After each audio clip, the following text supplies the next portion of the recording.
Hey guys, this is Abhilash और आज हम सबसे पहले बात करेंगे रैग्नारॉक सीजन 3 के बारे में और फिर हम बात करेंगे किलर बुक क्लब मूवी के बारे में और ये जानेंगे कि ये दोनों चीजें क्या आपके टाइम के लायक हैं और क्या ये दोनों चीजें आपकी वॉच लिस्ट में ऐड होने लायक हैं। तो चलो let's start with the intro.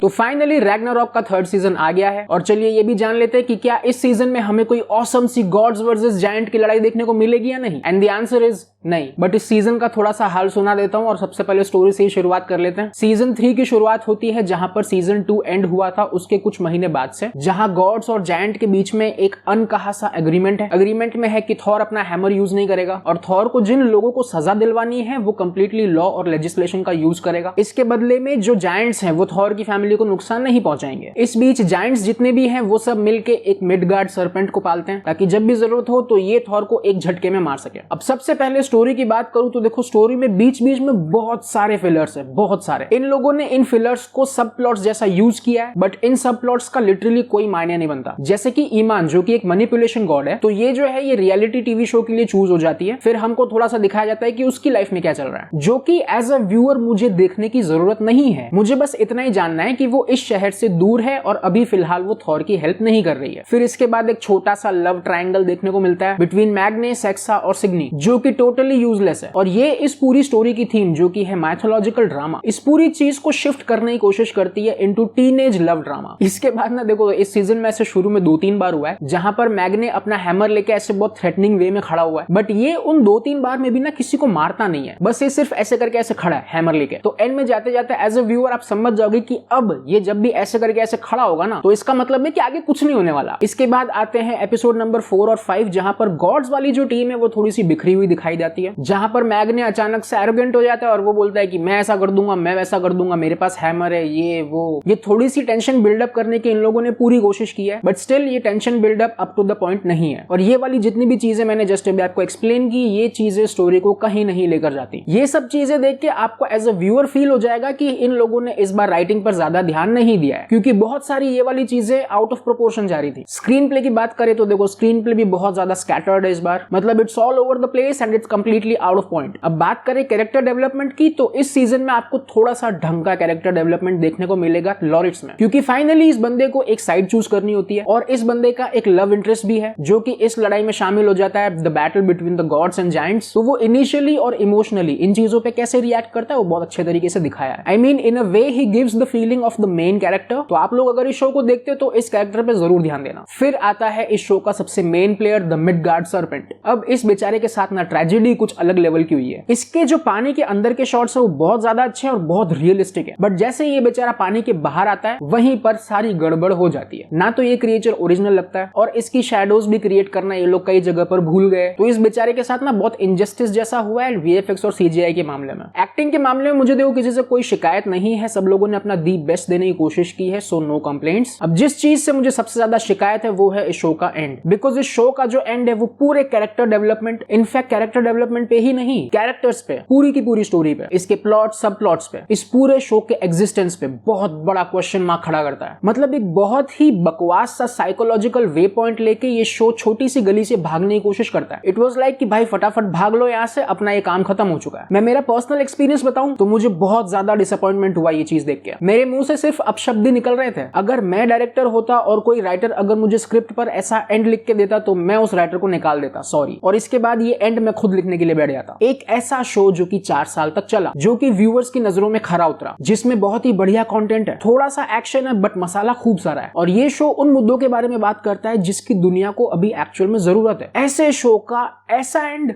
नहीं भाई, ये शो ऐसा एंड डिजर्व नहीं करता बिल्कुल भी मेरे हिसाब से। इस पूरे एंड ने, जो आप लोगों ने और मैंने 4 साल इस पूरे शो में इन्वेस्ट किया, जो एक्साइटमेंट हम लोगों ने अपने मन में बनाकर रखी थी और जो एक्सपेक्टेशंस बन गई थी, उन सब चीजों पर पानी फेर दिया है। पानी भी नहीं, एसिड फेंक दिया है। मैं बता रहा हूं आप लोगों को, अगर आप लोग ये एंड देखोगे तो आप लोग खुद बोलोगे कि भाई इससे बढ़िया एंड मैं खुद लिख लेता, भले मैं राइटर नहीं हूं। एनीवे, अब इस शो के हैं टोटल 6 एपिसोड्स, जो कि कम हो के 3 हो सकते थे। और अब मैं आपको ये भी बता देता हूं कि इस शो को किस तरीके से देखना है। पहला एपिसोड देख लो पूरा और इसके बाद डायरेक्टली देखो एपिसोड नंबर 5 और एपिसोड नंबर 6 पूरा, दैट्स इट। फाइनली इस शो में सेक्स और न्यूडिटी नहीं है बट गालियां काफी है, और मेरी साइड से इस शो को 1 out of 5 just because of the acting वाला पार्ट। फाइनल वर्डिक्ट, मत देखना। अगर आप लोगों ने इसका सीजन 2 देख लिया है तो मन में ऐसा सोच लो कि सीजन 3 नेटफ्लिक्स ने कैंसिल कर दिया है, और अगर आप लोग उनमें से हो जो कि मन बना रहा है कि सीजन 1 से हम देखना शुरू करेंगे, तो प्लीज स्टार्ट मत करना, skip it and move forward. तो ये हुआ इस शो का रिव्यू। अब चलते हैं नेक्स्ट, किलर बुक क्लब। ये एक मूवी है जो कि आपको मिलेगी नेटफ्लिक्स पर। ये एक स्लैशर मूवी है और इसका रन टाइम है 1.5 घंटे का। सबसे पहले मूवी का प्रेमिस आपको थोड़ा सा एक्सप्लेन कर देता हूं। तो ये 8 दोस्तों का ग्रुप होता है और इन लोगों के साथ हो जाती है थोड़ी सी ट्रेजेडी, और फिर एंट्री होती है किलर की जो कि इन लोगों को एक्सपोज करना चाहता है और फिर मारना चाहता है। तो कौन है वो किलर, ये जानने के लिए आपको ये मूवी देखनी पड़ेगी। अब सबसे पहले जो तारीफ करने वाले पॉइंट्स है मैं उनके बारे में आपको बता देता हूं। सिनेमेटोग्राफी, कैमरा वर्क बहुत ही अच्छा है। खून खराबे वाली मूवीज में व्यूअर्स को क्या चाहिए होता है, खून खराबा ऑब्वियसली, और वो भी अच्छी लाइटिंग सेटअप में, जहां फुल ऑन देखने को मिलता है कि भाई किसने किसको कैसे मारा, और ये सेम चीज आपको इस मूवी में मिलेगी और ये देखने में बहुत ज्यादा एक्साइटिंग भी है। इसके बाद तारीफ में आता है एक्टिंग वाला पॉइंट, क्योंकि सभी की परफॉर्मेंसेस अच्छी हैं। हर एक कैरेक्टर का अपना अपना अलग ट्रेट है, कोई क्यूट है, कोई पढ़ाकू है, कोई सीरियस है, कोई लवेबल है, कोई घमंडी है। तो इन सब एक्टर्स ने अपने अपने कैरेक्टर ट्रेट्स बहुत अच्छे से शोकेस किए। अब इस मूवी में आपको कैरेक्टर डेवलपमेंट देखने को नहीं मिलेगा, बट स्टिल इंट्रोडक्शन वाला पार्ट इतना काफी है कि आप अपना पर्सनल फेवरेट कैरेक्टर चूज कर सकते हो कि कौन एंड में जिंदा बचेगा। अब इस मूवी में एक सीन है जो कि मैं आप लोगों को एक्सप्लेन करना चाहता हूं, जहां इन बच्चों का टीचर ना उनको समझा रहा होता है कि हॉरर जॉनरा धीरे धीरे खत्म हो रहा है, क्योंकि आजकल की जनरेशन को चाहिए जंप स्केयर्स और गूज बम्प्स, और जंप स्केयर्स और गूज बम्प्स वही गिनी चुनी चीजों से ही आते हैं, और ये चीजें हर स्टोरी में कॉमन है। दरवाजे की आवाज, क्रीपी नॉइसेस एंड साउंड्स, खट खट करके जो फ्लोर से या सीलिंग में से आवाज आती है वो, और ये इसलिए होता है क्योंकि आज की जनरेशन में है लैक ऑफ इमेजिनेशन। इसी वजह से हर एक चीज की कॉपी हो रही है, हर एक चीज का सीक्वल बनाए जा रहे हैं लोग, जबकि हॉरर वाले एलिमेंट्स सब मूवीज में एक ही है, और इस पॉइंट से मैं टोटली अग्री करता हूं। अब इस पॉइंट से आते हैं अपन इस मूवी के नेगेटिव में, और सबसे पहला है स्टोरी। जस्ट अभी 10 सेकंड पहले मैं आपको कॉपी करने वाली लाइन बता रहा था, और ये जो मूवी है ये भी लिटरली एक कॉपी है स्क्रीम मूवी की। दोनों में डिफरेंस ये है कि इनकी सेटिंग्स चेंज है, एनवायरमेंट चेंज है। Scream America, killer book club Spain. बस ये मूवी किसी भी तरीके से इसका ऑफिशियल रीमेक नहीं है, बट इस मूवी के 25वें मिनट में आपको समझ में आ जाएगा कि ये मूवी एक कॉपी है, और 26वें मिनट में आपको ये भी समझ में आ जाएगा कि किलर कौन है। बट ये भी है कि एंड में एक ट्विस्ट और है जो कि मैं गेस नहीं कर पाया, बट वो ट्विस्ट काम का भी नहीं है। स्क्रीन प्ले तब तक ठीक था जब तक मेरा ध्यान कॉपी वाले मुद्दे पर नहीं गया था। तब तक स्क्रीन प्ले में फील हो रहा था कि भाई टेंशन बहुत ज्यादा बिल्डअप हो रहा है, और मुझे सच में लग रहा था कि यार वाकई में इस स्टोरी में जान है, बट 25वें मिनट के बाद एवरीथिंग वाज फ्लैट। इस मूवी के राइटर्स के साथ दो में से एक चीज हुई होगी, या तो 25वां मिनट लिखने के बाद इन लोगों ने नशे कर लिए होंगे, या फिर 25वां मिनट लिखने के बाद इन लोगों के नशे उतर गए होंगे, और 25वें मिनट के बाद ये पूरी मूवी सिर्फ सिनेमेटोग्राफी और बीजीएम के भरोसे चलती है भाई साहब। फाइनली इस मूवी की लेंथ वन टाइम वॉच के हिसाब से ठीक है, 90 मिनट्स, और इस मूवी में एक सेक्स सीन्स है, न्यूड सीन्स है, गालियां हैं और वायलेंस भी, और मेरी साइड से इस मूवी को 1 out of 5 just because of the camera work and background music. But final verdict, अगर आप लोगों ने स्क्रीम मूवी का पार्ट 1 देख रखा है तो ये मूवी आप बिल्कुल मत देखना, और अगर आप लोगों ने स्क्रीम मूवी का पार्ट 1 नहीं देख रखा है तो आप ये मूवी देख सकते हो। बट अगर आपको सच में इस मूवी को एंजॉय करना है ना, तो अपने 3-4 दोस्तों के साथ बैठो, तब जाके आपका मजा जो है इस मूवी का डबल हो जाएगा। तो आज के रिव्यू में बस इतना ही। अब ये दोनों रिव्यू अगर आपको लॉजिकल लगे, हेल्पफुल लगे, तो don't forget like, share and subscribe. मैं मिलता हूं आपसे नेक्स्ट रिव्यू में, तब तक बी ऑसम,